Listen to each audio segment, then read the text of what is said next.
आलेले उपस्थित मान्यवर, माझ्या समोर बसलेल्या महिला भगिनी आणि बांधवांनो, आज आपण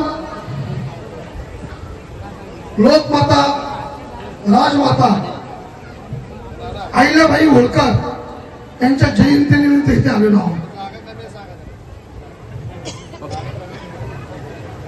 अहिल्याबाईंच्या बाबतीत सांगायचं तर एकदम कष्टातली एक धनगर समाजातली एक स्त्री जी अल्प वयातच त्यांना त्यांच्या पतीसह मुलाला सुद्धा गमावं लागलं.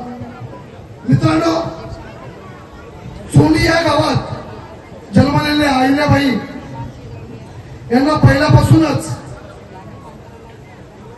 धार्मिक देवाची पूजा करणं, शिक्षणाविषयी आवड होती. घरातले संस्कार त्यांच्यावर अशा पद्धतीने घडलेलं होतं की पुढे काहीतरी घडेल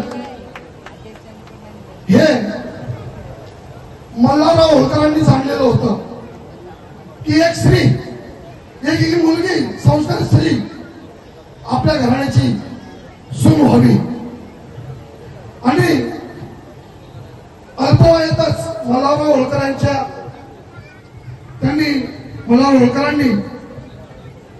सून म्हणून त्यांचा स्वीकार केला. ज्यावेळेस मुघलांचं राज्य होतं आणि त्या मुघलांचं राज्य युद्ध चालू असतानाच अल्पवयातच आपल्या पतीच्या मृत्यूला सामोरे जावं लागलं आणि खंडेराव यांचा मृत्यू झाला. पाठोपाठ मालेराव हे त्यांचे सुपुत्र यांनाही त्यांना गमवावं लागलं. आणि अशा परिस्थितीमध्ये त्यावेळेस प्रथा होती की सती जाण्याची प्रथा होती. पण होळकरांनी सांगितलं की सती जायचं नाही, माझ्या सुनेला मुलीचा दर्जा दिला पाहिजे. माझी ही सून जी आहे ती फार पराक्रमी आहे, म्हणून आपल्या घराण्याची संपूर्ण सूत्रे ही राजमाता अहिल्याबाईंच्या हाती दिली. आणि अहिल्याबाईंनी सांगितलं की सती प्रथा म्हणजे त्यावेळेस 17-18 घरातल्या स्त्रिया सती गेलेल्या होत्या. आणि त्यांनी सांगितलं की हे बरोबर नाहीये आणि खरं सुशासन चालवण्याचं काम राजमाता अहिल्याबाईंनी केलं.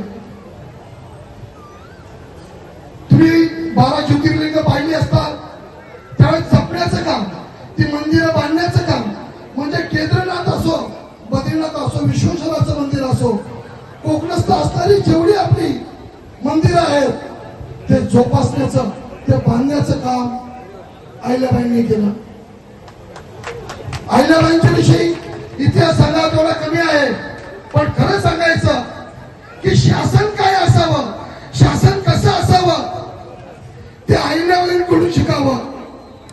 शालेय असो किंवा कोणाला पाण्याची त्यावेळेस पण टंचाई